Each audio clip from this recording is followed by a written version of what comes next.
Take everything you know about Polytopia and throw it into the trash.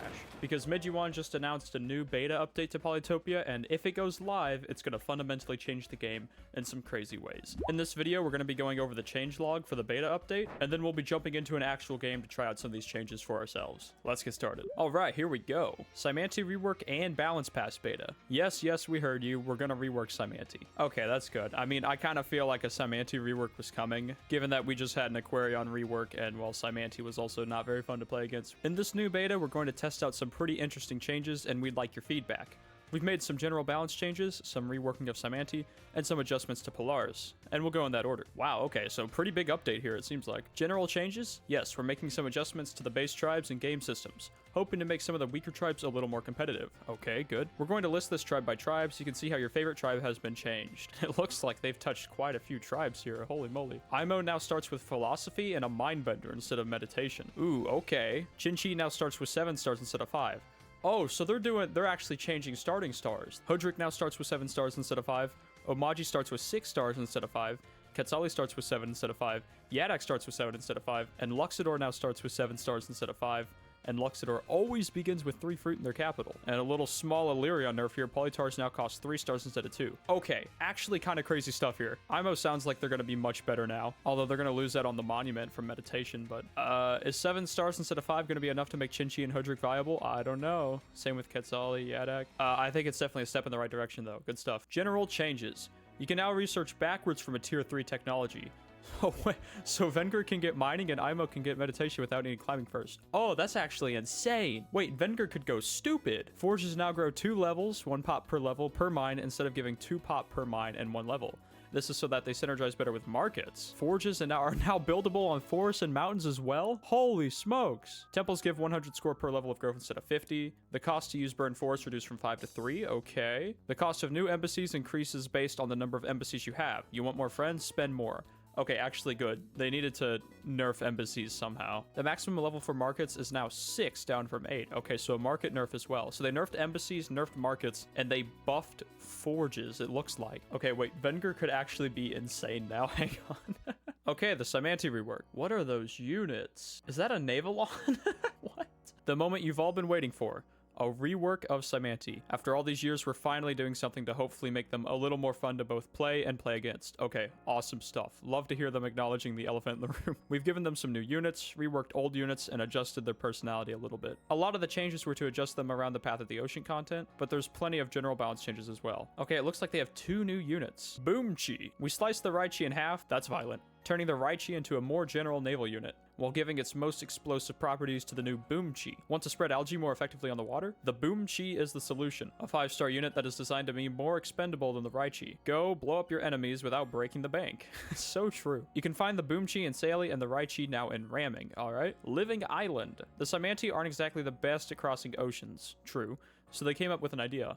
What if we could infest a sea creature and have it spread algae for us automatically? And that is just what this unit does. As it moves, it creates algae for free. It's analogous to the Juggernaut, causing area of effect damage. Also, the Living Island has the Stomp, Algae, Static, and Stiff traits. Any resemblance to units that were removed in the past are completely coincidental.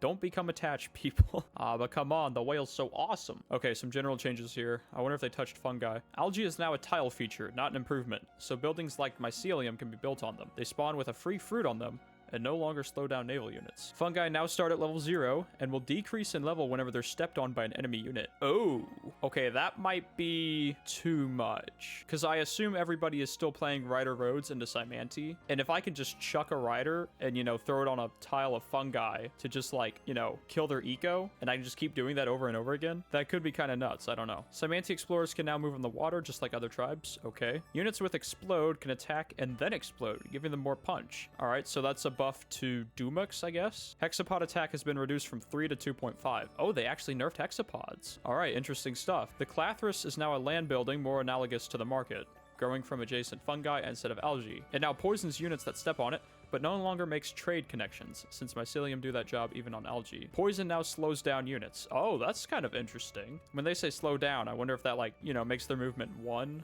or if it, like, only marginally slows them down. I don't know. So that could buff Exodus and Phychi, and of course other stuff that poisons too. Boomchi and Raichi have been given the trait Crawl, allowing them some ability to slowly work their way on land. Amphibious, well, kinda. They're not exactly land-dwelling critters, allowing them some ability to slowly work their way on land. What does that mean? Like they can move on land? Okay, Polaris got some changes too. Not nearly as extensive as what Cymantia's gotten, but changes nonetheless.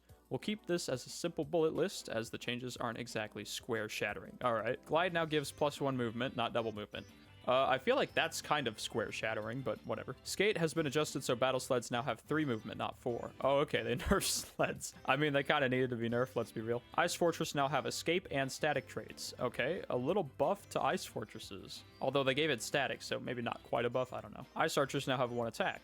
Okay. Attacking a frozen unit will unfreeze that unit. Interesting. So I guess Polaris got a little bit weaker too. All right, well, let's go ahead and hop into a game and try out some of these changes. Okay, we'll just do like a quick game against bots. Now, if I remember correctly, they didn't change Venger's starting stars per turn, did they? Let's say 4 opponents on a normal Pangea map. How about that? All right, here we go. So I wonder if like double swordsman is still like the preferred opening for Venger, because like we could just save up for mining straight away without needing climbing, which is wild. Let's just get a warrior and just see how that goes. Okay, where are my villages? What the heck? Well, we got a ruin at least. Oh, there's Hudrick. What's going on, Hudrick? I think we hit the archer.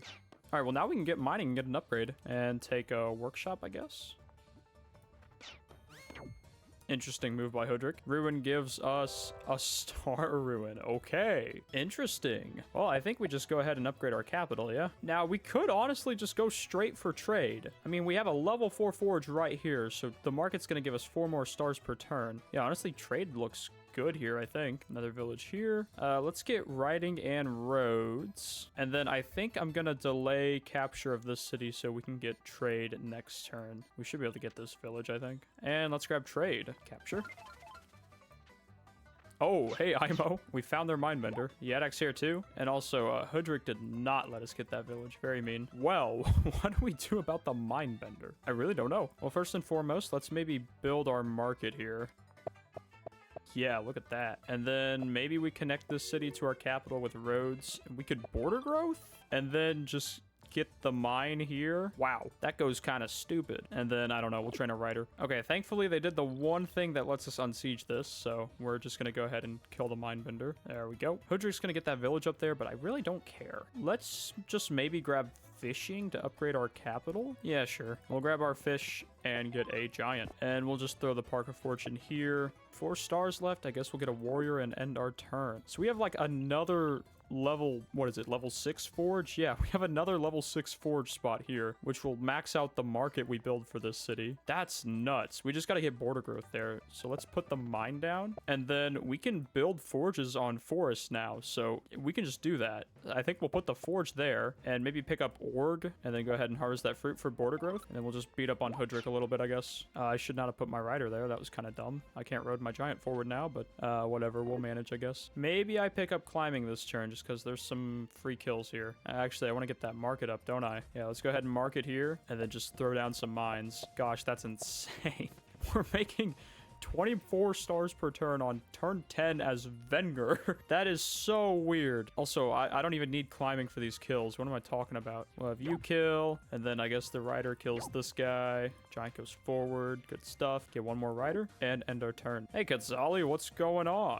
Well, let's kill Quetzali's rider because we are not friendly. Oh, it's a village here. What the heck? Okay. Giant's going to go here. We're going to road this giant here and maybe spam some swordsmen. We only have 2 cities, so like getting a coherent army is a little tricky right now, but a little bit of swordsman never hurt anyone. I would say we could go Diplo, but all these cities around us are pretty low level, so it's not going to do a whole lot for us. At least the cloaks won't. But I mean, we can just siege 3 of these cities, get our killer monument, and then we can also move on to this one. Killer monument can go here for another giant, so let's grab a swordsman and throw down the gate of power and get us a giant. Also, we have 37 stars. Wait, what the heck? Well, I mean, chivalry's never a bad call. We'll grab a knight and end our turn. Oh, Quetzali has ramming. What the heck? All right, well, there is 3 beautiful cities. And you know what? We have 36 stars. I'm just going to grab philosophy, and then we'll capture all those, I think. Imo is gone, and there's our 3rd city. Hoodrick's also gone. See you later. All right, we got to kick Quetzali off this village. The swordsman should kill that defender. Yep, I want to chain into these riders, so I think I will build a couple of roads. We'll go here, and let's see what we're working with here. Oh, there's a 3rd unit here we can chain, and some defenders. All right, well, I guess we'll hit and promote our knight. All right, so because we can put forges on forests and mountains now, we have another crazy forge spot right here. We would have like another good forge spot here too, but Yadak slapped down their gate of power before they lost the city. I mean, we can destroy it. I don't know if it's worth it. At the very least, let's kill these units and upgrade the city. That's 3 stars. I'll put a mine here too, and maybe we take an explorer. Okay, pretty standard stuff it looks like. Let's keep our giant going here and end our turn, I guess. Next turn is gonna be insane, I think. Yeah, so if we put a mine here and then put down the forge. Okay, so there's a cool level 6 forge. I guess we pop growth here, and then we throw down a market, and then we put down another market. Oh, right, there's a forest here. Wait. Well, I mean, we can grab hunting forestry, not an issue whatsoever. We'll chop that forest and throw down a market on that tile. Oh my gosh, that's stupid. Let's just keep roading our giants. I'm going to chop a little bit more so that we can road this guy. We just got to kill the defender first. There we go. And then I guess our knight... We can chain up here, right? I don't know if a 13 health knight kills a 7 health defender. It does. Look at that. Oh, yeah, I forgot about this city over here. May as well grab it. Looking good, looking good. Oh, Yadak has themselves an AB too. Look at them go. I don't really think it matters too much. Just because, like, you know, what do you do about the giant? Yeah, just move him closer. I don't know what to do with our knight. It can get vision, I guess. All right, well, this city has another forge spot, so I guess we can hunt the forest and then throw down the forge. Get resources there, and then we can just throw a market here. 54 stars per turn on turn 15 as Venger. What a crazy world we live in right now. Yeah, I think this is going to be nerfed somewhat in the actual update. Like, this is insane. Or am I just delusional? Like, this feels really strong. I think we're just gonna train units and, you know, kill everyone now. All right, swordsman plus giant equals siege. Get out of here. We're gonna throw our giant on this mountain. And I need to get another unit over there to help siege next turn. So I guess we'll kill this defender and then road on over our swordsmen. Need to put it on this tile. As long as they don't put their swordsmen here, we'll be able to siege. And I guess we'll siege this Quetzali city. And let's also kill these defenders over here. It's not quite enough. We'll bring over our rider to help. There we go. Knight's going in. We'll just bring this one over too. Easy stuff. I'm gonna road our warrior onto this forest, and then I think we're buying archery this turn, just so we get that defense bonus. Other than that, I mean, swordsman, knight, just all the knights, and may as well upgrade this city here for a workshop. Actually, I could just get an explorer. I mean, we're already making 57 stars per turn. I'm just gonna get the explorer just because we can put a bridge on this tile, which will maybe let us do something stupid with our knight over here or something. All right, looks like we can see Yadak City here. There we go. And we'll capture these two. Okay, now Quetzali's gonna figure out what happens whenever you play Venger on the new beta. You just kill everyone. We should be able to siege Quetzali's city up here if we just bring this knight over. I think if I use this 1 health guy, might be enough. Yes, it is. We'll get more knights. Just kill this swordsman, I guess. And you know what? I mean, just for fun, let's keep ecoing a little bit. Throw down a market. That's crazy. That is just insane. How high can we get our stars per turn? Let me get a park here. We got fruit and lumber hut over here. Yeah, we're at 72 stars per turn. That's wild. Well, let's capture this Yadak city and get Quetzali's capital over here. Just a little bit of cleanup we need to do here. Just bring this knight over, hit with you, the warrior. Actually, I don't know if we had to hit with the warrior, but it's done. We just got the Emperor's Tomb as Venger. I don't think I've ever even seen this building in my life, but there it is. That's crazy. And we'll take Quetzali's last city. Holy smokes. 86 stars per turn on turn 19, and we could easily go higher too. Wow. Okay, yeah, that's definitely getting nerfed before full release, I think. Why is Venger meta now? I never thought I'd see the day. Yeah, I think the forges getting 2 levels for the markets might be a little too much. Although, granted, we did get a star ruin at the start of the game. So that definitely, like, made the snowball a lot more quickly than it should have. So we might just be feeling the effects of that. I mean, it felt pretty good. But yeah, that's something. All right, we'll be checking out the Summet rework in the future. If you happen to be watching this video early, I am streaming tomorrow, June 21st at 12 p.m. Central. We'll be checking out the Symanti rework live on stream here on YouTube. So tune into that if you're one of the early birds catching this video. Thank you all so much for watching. Hope you all enjoyed. If you did, just hit the like button down below and subscribe for more epic Polytopia videos. And I'll see you all in the next video. Have a spectacular day.